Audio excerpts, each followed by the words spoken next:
Well, this sucks.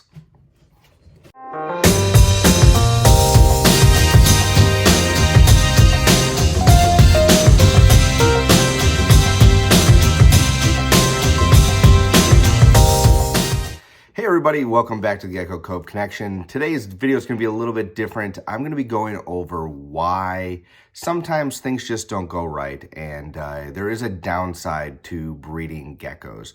And I didn't think I'd be hitting one of these milestones, one of these negative milestones in my very first breeding season. However, I want to be transparent with you, my audience, that I did have a stillborn egg.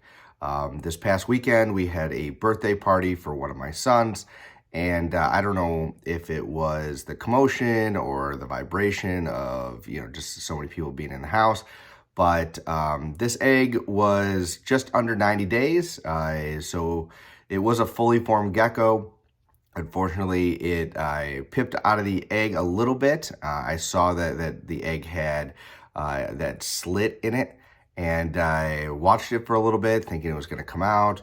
Eventually, I'm like, all right, enough time has passed, so maybe I got a little bit too impatient. I helped the gecko out of the egg, and to me, it looks like a fully formed gecko.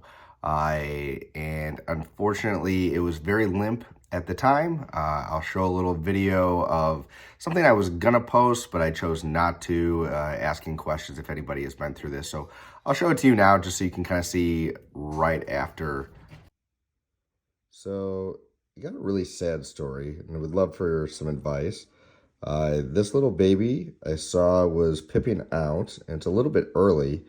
We're at 84 days of incubation and seems fully formed, but after a little while in the egg, with it seeing it pipped, I helped it out a little bit, came out, wiggled out, and really has not moved very much.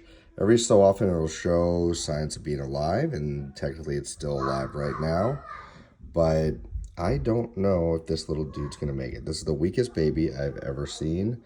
You flip it, and it just doesn't, it's sort of limp. Really sad, but you can see, oh, there you go. See it move. So I'm going to put it in its setup and just give it some time. Hopefully it bounces back, but if anybody's dealt with this before, please let me know. I would love your advice. I just don't like things going wrong, so hopefully this guy pulls through. All right, so that was the baby while it was still alive, in my opinion. It was moving a little bit towards the end of the video, if you saw that.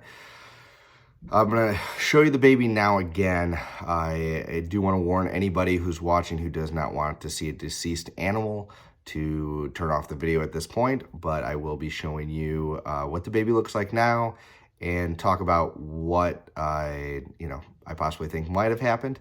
But also what I'm going to be doing when something like this does happen, because unfortunately, hopefully this doesn't happen at all, but when you're breeding animals, things can go wrong. There's babies that are born with deformities. There are babies that are born stillborn like this.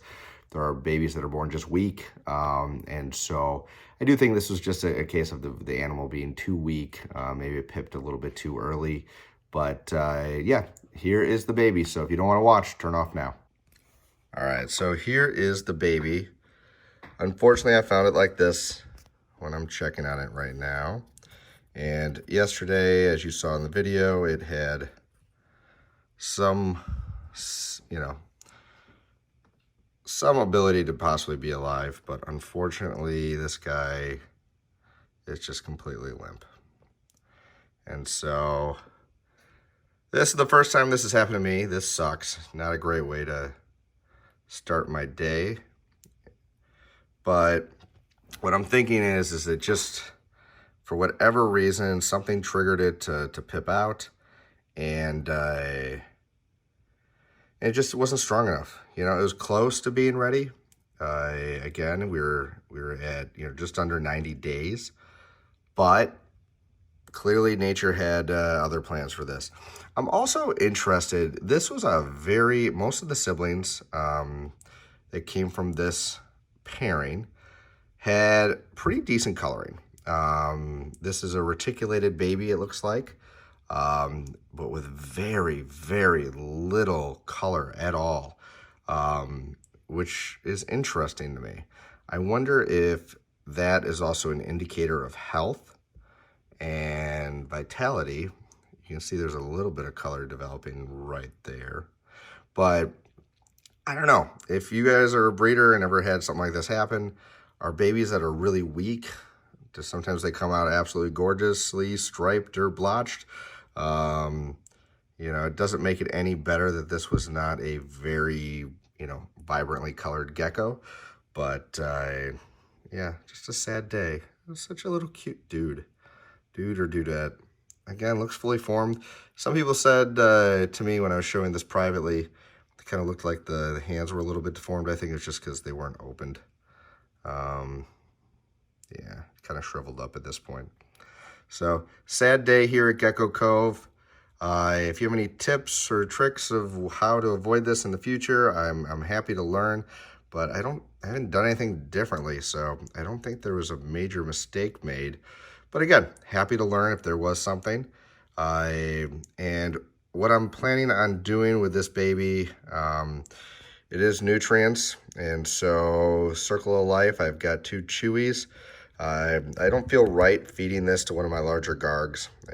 I know that gargoyle geckos eat other geckos. I don't want to encourage cannibalism. So I'll probably be feeding this baby off to one of my chewies just so that they can get some nutrients out of it, because there's no parasites or anything. So anyway, hopefully this video you find a little bit of information out of at least. And know that if you're looking at getting into breeding, it's not all sunshine and roses. It is not, you're not just printing money by collecting eggs. These are real animals with lives, and you have to be okay knowing that, nature's gonna throw you a curveball every once in a while. So I thank you guys so much for supporting the channel. Please like, subscribe. And wish me luck with, I have 2 eggs left. Hopefully this doesn't happen with either of those. You guys have a great rest of your day. Hey, if you've enjoyed this video and want to encourage me to make more gargoyle gecko content, do me a favor, hit that subscribe button, share this with a friend, and maybe check out one of the videos right over there. I'll see you next time on Gecko Cove.